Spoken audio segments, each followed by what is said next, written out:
அப்படி அக்கா தங்கச்சி அழகா 3 பேரும் அழகா அப்படி தொங்க போட்டு ஆடுறீங்க. என்னத்த தொங்க போட்டு ஆடுறீங்க இல்லையா? தொங்க போட்டு ஆடுறீங்க. எத்தோடா தொங்க போட்டு ஆடுறீங்க. சரி 2 பக்கமும் தொங்கிட்டு கிடக்குனே. ஆமா என்னது லோன் தொங்குது.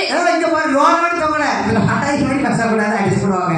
லோனோடு தொங்கல. ஆமா லொலக்குன்னு தொங்குது. லோன் தொங்குது. என்னது கம்மல் கம்மல் செயின் மூக்குத்தி முக்குத்தி ஒட்டியானம் ஒட்டியானம் மெட்டியானம். மெட்டியானம். ஆமா முத்து சிரித்தது